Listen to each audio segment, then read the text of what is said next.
como fue anunciado, les recibimos al diputado Alejo Umpierres, diputado por el departamento de Rocha, hombre del Partido Nacional. ¿Cómo le va? Gracias por venir. Buenos días, Nicolás, un gusto estar acá contigo y toda la audiencia. Bueno, porque entre otras cosas, en los próximos días va a comparecer ante la Comisión Permanente el ministro de Ganadería, Tabaré Aguerre. Usted está impulsando también que vaya el ministro de Economía, Danilo Astori, algo que da en realidad la respuesta de la bancada oficialista.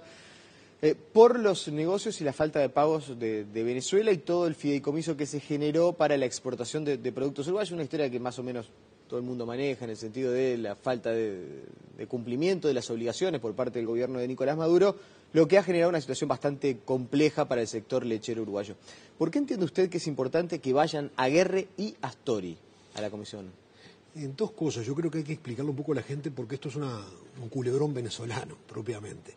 La gente tiene que tener en cuenta que no solamente estamos manejando el tema del adeudo que existe de Venezuela con los productores uruguayos, sino que hay una fase previa de este proceso que era donde el gobierno dio las garantías a todos los productores de que cobraban, porque ese es el nexo necesario para vincular esto. No es simplemente un incumplimiento cualquiera de Venezuela con empresas que por la suya fueron a exportar, se arriesgaron a un país con una creciente dificultad económica que ha terminado en un estado de emergencia, sino que fueron porque el gobierno los llamó.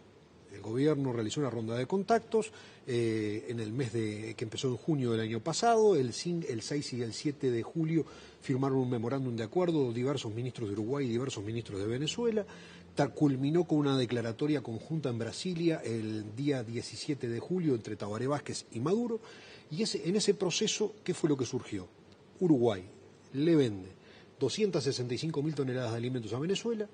Venezuela cancela deudas con proveedores uruguayos que ya existían y a su vez deposita el resultado de una negociación que se venía dando, que se iba a dar a partir de la firma de esos acuerdos entre ANCAP y Petróleos de Venezuela para cancelar una deuda que existía entre ambas empresas. Un paréntesis, ¿figura en algún documento que el gobierno es garante de estas exportaciones?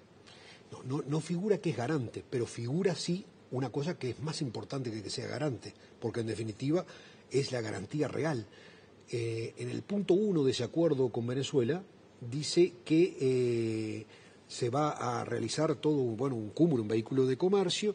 El punto 2 se habla de la cancelación de la deuda de ANCAP con Petróleos de Venezuela y que con ese dinero, en ese mismo punto 2, se conformará un fideicomiso que recibirá como fondos sin perjuicio de otros financiamientos, porque hay que recordar que el proyecto era de llevar la exportación hasta $1.000 millones, que sin perjuicio de otros dineros que se agregan a ese fideicomiso se van a incorporar las sumas de ANCAP que le va a pagar a Venezuela, a Petróleos de Venezuela.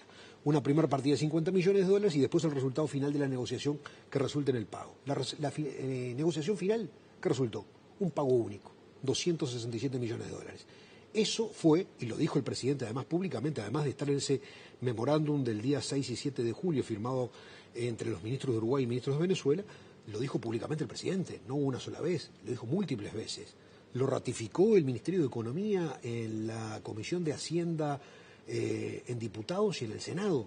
Cuando se va a votar el proyecto de ley que va a cancelar el dinero, la deuda con PDVSA, también los miembros informantes y varios legisladores del oficialismo dan como un punto muy fuerte de ese proyecto, precisamente que se deposite el dinero en Uruguay porque eso es garantía para terminar de pagar las deudas, honrar las deudas, fue la palabra que utilizó el presidente Vázquez en su momento, que ya existían, y asegurar todo el flujo futuro de exportación. O sea, los productores estaban tranquilos, no había nada que temer. Para que quede meridianamente claro, ANCAP le pagaba una deuda a PDVSA, con ese dinero se le aseguraba a los productores uruguayos que iban a exportar el cobro de los envíos hacia Venezuela, algo que ya había resultado dificultoso en anteriores oportunidades. Es decir, los productores uruguayos vendían, pero después se les complicaba para cobrar. Entonces, con esa plata que ANCAP depositaba en un fideicomiso para cancelar su deuda con PDVSA, se le pagaba a los productores. Lo cierto es que ANCAP deposita el dinero y allí viene un eslabón en la cadena que es donde un poco ustedes quieren indagar, según lo que tengo entendido. Es decir, ¿por qué ese dinero que ANCAP deposita para PDVSA no termina siendo el reaseguro o generando el fideicomiso tal como se había estipulado? Naturalmente, estas fueron las garantías dadas ya lo dijimos, por el Ministerio de Economía y Finanzas y por el ministro Aguerre, que en todo momento, incluso el ministro Aguerre presentó públicamente en conferencia de prensa su retorno a Uruguay en un viaje a Caracas con un cúmulo de exportadores, en un mismo momento dando también este mismo mensaje. Pero ¿y por qué? ¿Por qué ese dinero de ANCAP hoy no aparece para el fideicomiso? ¿Cuál es Porque el dinero fue a parar a China. Nosotros lo conocíamos extraoficialmente. Nos llegó la confirmación oficial la semana pasada, después que realizamos la citación a Aguerre.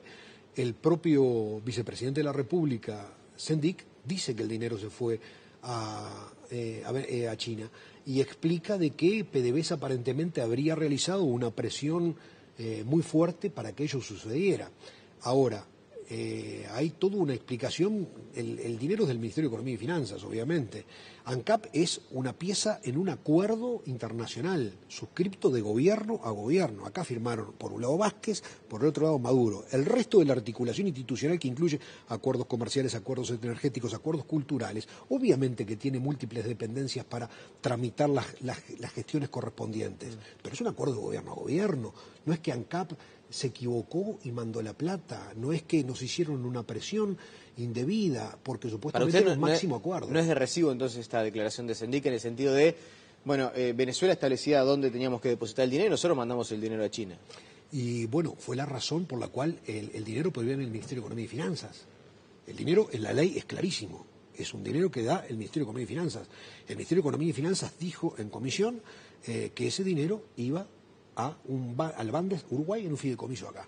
Bueno, supongo que habrá existido una comunicación entre ANCAP, entre Aguerre, entre Astori, para explicitar cuáles son los motivos que llevaron a esta resolución, para en definitiva dejar en offside a todos los productores uruguayos, a traicionar el discurso que habían hecho y en definitiva a dejar una situación financiera muy complicada a los sectores lácteos básicamente. Imaginemos solamente que Conaprole, que fue premiada el año pasado con el premio al mayor exportador de Uruguay, por haber exportado 465 millones de dólares, se le deben 86. O sea, ese número falso, porque no lo ha cobrado.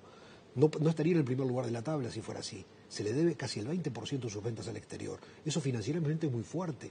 Y para las pequeñas cooperativas, Caicar, Pili, Clalli, también son golpes muy duros. ¿Hay una defraudación en cuanto a la instrumentación de este entendimiento con relación a lo que a ustedes les habían planteado al momento de votar la ley? Nosotros hemos sido muy claros y también muy enfáticos en esto. Como oposición nos sentimos estafados, porque a nosotros se nos hizo un discurso político para, además de una ecuación financiera de la cancelación de ANCAP con PDVSA, a la cual naturalmente nosotros adherimos, e incluso es más, llegamos a pensar hoy día que en realidad cuando se votó la ley ya existía una voluntad de incumplimiento, porque propusimos un artículo aditivo que pretendía agregar precisamente un artículo que dijera: el dinero queda en Uruguay, es para pagar deudas viejas y es para pagar las futuras exportaciones. Se nos dijo que no, porque el texto venía así redactado el Ejecutivo, que eso llevaba de alguna forma a un enlentecimiento del trámite legislativo, que tenía que ir al Senado, la operatividad del futuro del fideicomiso, etcétera, pero la realidad fue que se votó que no y se dijo un discurso diferente y el resultado final fue otro. ¿A usted quiso dejar plasmado en la ley que el dinero no saliera del Uruguay? Exacto. ¿Porque ya tenía la información de que iba a ir derivado a China o no? No teníamos nada. Queríamos simplemente asegurarnos. Era simplemente ese temor. Olfato. Ese olfato, por decirlo así, que no fue solo mío. Mire que fue de varios legisladores y la propuesta no solamente fue apoyada por el Partido Nacional, sino también por el Partido Independiente, la Unidad Popular y el Partido Colorado. Los únicos que no acompañaron esa propuesta fue el Frente Amplio. Por eso decimos, a veces si no estaba alarmada ya la idea, por lo menos, del incumplimiento que iba a ocurrir pocos días después. Porque se vota la ley después, se aprueba en agosto, pocos días después se firma el contrato de cancelación y días después se hace el giro a China de este dinero. Además, yo creo que además hay un problema que es muy grave, porque no se les dijo a los productores, no se les dijo a las empresas. Si no, la actitud de las empresas hubiera sido otra. Las empresas no iban a exportar a riesgo. Bueno, ayer estuvo aquí el presidente del INALE, Ricardo de Izaguirre, y yo le pregunté, bueno, ¿y qué va a pasar a futuro? Porque si no cumple Venezuela, no le queda otra alternativa. Me dijo, en resumidas cuentas, con lo que paga Venezuela y con la dificultad que tenemos hoy por hoy de mercados, vamos a tener que seguir exportando, más allá de las dificultades que hay. No tienen otro margen de maniobra los productores. Yo le voy a decir la verdad que he hablado, yo integro la Comisión de Ganadería y Agricultura y he hablado con muchos productores y muchas empresas en el rubro de la soja, en el rubro del arroz y en otros rubros que no están dispuestos a seguir exportando. En el rubro de las avícolas no están dispuestos a seguir exportando si no hay seguridad en el cobro con carta de crédito o fondos asegurados. O sea que yo ahí discrepo con el presidente de Izaguirre de INALE. Bueno, quizás en el arroz, en los pollos, pueden tener esa posibilidad de no exportar y en la leche no. Sí, pero nadie se va a arriesgar a una situación de exportar realmente para ver qué es lo que pasa, cuándo ocurre. Además, con el negocio de Venezuela, la única posibilidad que puede haber de caudal de exportación de continuarlo sería el cumplimiento del fideicomiso, porque en la realidad las empresas tienen un doble daño, que hay que tenerlo muy en cuenta. El daño que causó el gobierno, no solamente el impago de más de 100 millones de dólares que hay, digamos 86 millones de dólares solo con APRODE, como lo dije, y hay más, unos 20 millones más en otras empresas, sino que el problema es que las propias empresas hoy día, como asumieron que era un compromiso gobierno-gobierno en el cual se les dijo que habían pautas de exportación, etcétera, produjeron. Tienen sus cámaras de frío abarrotadas de productos preparados para Venezuela que están corriendo rumbo a su vencimiento, porque son productos perecederos. El queso puede tener hasta un año como máximo de vida útil, un año que por otra parte no es que salga en el mes 11 de Uruguay, porque el importador necesita distribuirlo y venderlo en el país de destino. Entonces no puede pasar un eje de equilibrio de 6 meses, por decirlo así. Estamos llegando a esos plazos. Y entonces se va a transformar en producto perdido. Lo mismo pasa con Conaprole, si bien es leche en polvo, tiene mayor vida útil en el tiempo, pero tiene un agravante. El producto que hizo Conaprole lo hizo con especificaciones técnicas y vitamínicas exclusivas para el mercado de Venezuela y por lo tanto no tiene otro mercado que no sea Venezuela. ¿Y qué espera que le diga Aguerre? Bueno, lo que queremos, primera cosa, es que nos explique. Yo creo que se debe una explicación pública. Ni el presidente de la República, ni Astori, ni el ministro Aguerre han salido a dar la cara en este tema durante todo el verano. No sabemos si pescan en San Juan o si están en alguna playa de arenas finas. Pero la realidad es que quisiéramos tener una asunción de responsabilidad política que cuando decimos responsabilidad política no estamos pidiendo la cabeza de nadie, lo hemos dicho claro. La responsabilidad política se trata de que cuando se desatan estos hechos hay que ponerle el pecho a las balas.